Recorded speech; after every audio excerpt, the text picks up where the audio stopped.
வீடியோவில் slope deflection method of analysis இதை பற்றி தான் எக்ஸ்பிளைன் பண்ண போகிறேன். ரைட்டா? இப்போ அதை பார்க்கறதுக்கு முன்னாடி அனாலிசிஸ்னால் என்ன அப்படின்னா, ஒரு ஸ்ட்ரக்சரில் லோடு ஆக்ட் ஆனால் அந்த எக்ஸ்டர்னல் லோடுனால் அந்த ஸ்ட்ரக்சரில் அந்த மெம்பரில் இன்டர்னலாக என்ன நடக்குது அப்படின்றத ஸ்டடி பண்ணுறதுக்கு பேர் தான் analysis.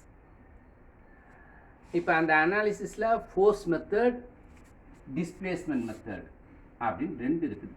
Force method and displacement method அப்படின்னு ரெண்டு இருக்குது.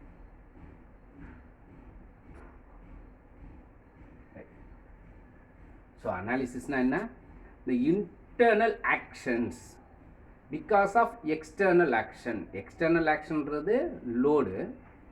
அந்த லோடுனால இன்டர்னலாக என்ன நடக்குது? சம் ஆக்ஷன் வில் டெவலப் இல்லையா? ஸோ அந்த இன்டர்னல் ஆக்ஷன்ஸு என்னென்ன நடக்குது, என்னென்ன ஃபோர்ஸஸ் டெவலப் ஆகுது, இதெல்லாம் ஸ்டடி பண்ணுறதுக்கு பேர் தான் அனாலிசிஸ்ன்னு சொன்னேன்.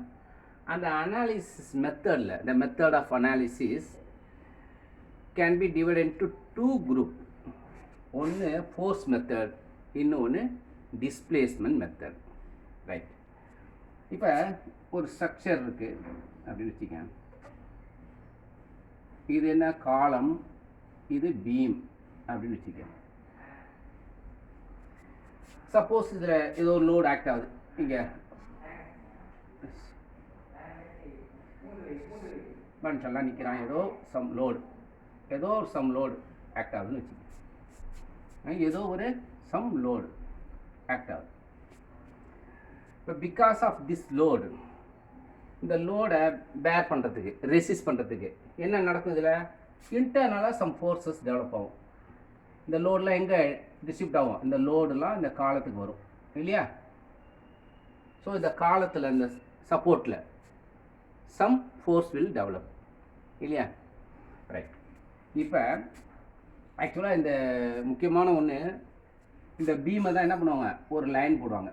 இது பீம் அப்படின்னு சொல்லுவாங்க. அப்படின்னா என்னென்னா, இந்த centre of the beam, centroidal axis of the beam, இதெல்லாம் லைன் டயக்ராம் சொல்லுவோம். இந்த காலம் இருக்கு இல்லையா? இந்த காலத்தோட சென்டர் தான் என்னது? இதை சப்போர்ட் இப்படி சொல்லுவோம். இப்போ இதுதான் சென்டர். இதுதான் ஆக்சுவலாக நம்ம பீம்னு ரெப்ரசன்ட் பண்ணுவோம், ஒரு ஸ்ட்ரக்சர்னு ரெப்ரசன்ட் பண்ணுவோம் இல்லையா? இப்போ இது என்னது? This arrow mark indicates support. This arrow mark indicates support. This horizontal line indicates what is that? Beam இல்லையா? ஸோ இந்த ஸ்ட்ரக்சரை தான் இப்படி லைன் டயக்ராமாக நம்ம ரெப்ரசன்ட் பண்ணுறோம். ரைட்? ஓகே. இப்போ இதில் லோடு ஆக்ட் ஆகுது அப்படின்னா என்ன ஆகும்? இந்த load will distribute to the support. இந்த லோடு எங்கே போவோம்? சப்போர்ட்டுக்கு போவோம். ரைட். இப்போ இந்த சப்போர்ட்டுக்கு போகும்போது இங்கே என்ன இருக்கும்? According to Newton's third law, for every action there is equal and opposite reaction. Equal and opposite இல்லையா? இது reaction. for every action there is equal and opposite reaction இல்லையா? இதான Newton's third law. According to Newton's third law, because of this external லோடுனால என்ன இருக்கும்? ஒரு reaction இருக்கணும். அப்போ தான் அந்த ஸ்ட்ரக்சர் ஸ்டேபிளாக இருக்கும், இல்லாட்டா கொலாப்ஸ் ஆகிடும் இல்லையா? ஸோ இப்போ இது ஆக்ஷன், இங்கே ரியாக்ஷன் இருக்கு இல்லையா? இது எப்படி இருக்கணும்? ஈக்குவலாக இருக்கணும். அதே சமயத்தில் எப்படி இருக்கணும்? Opposite direction. Load is downward direction, so the reaction is upward direction. ஓகேவா? ஸோ இந்த நியூட்டன்ஸ் தேர்ட் லாவை சாட்டிஸ்ஃபை பண்ணுற மாதிரி தான் இந்த ஸ்ட்ரக்சரில் ஆக்ஷன்ஸ் நடக்கும். ரைட்? ஓகே. இப்போ இந்த ஃபோர்ஸ்னால என்ன ஆகுது? சப்போர்ட் ரியாக்ஷன், அதுவும் ஒரு ஃபோர்ஸ் தான். இது எக்ஸ்டர்னல் ஃபோர்ஸ், இது இன்டர்னல் ஃபோர்ஸ். இந்த ஸ்ட்ரக்சரில் இன்டர்னல் நடக்கிறதுக்கு பேர் தான் என்னது? ரியாக்ஷன். இது என்ன சொல்லுவோம்? சப்போர்ட் ரியாக்ஷன் அப்படின்னு சொல்லுவோம். அதுவும் என்னது? ஒரு ஃபோர்ஸ் தான், இன்டர்னல் ஃபோர்ஸ். ரைட்டா? அதுக்கப்புறம் என்ன பண்ணுவோம்? இந்த ஸ்ட்ரக்சர்னால, இந்த லோடுனால என்ன ஆகும்னா,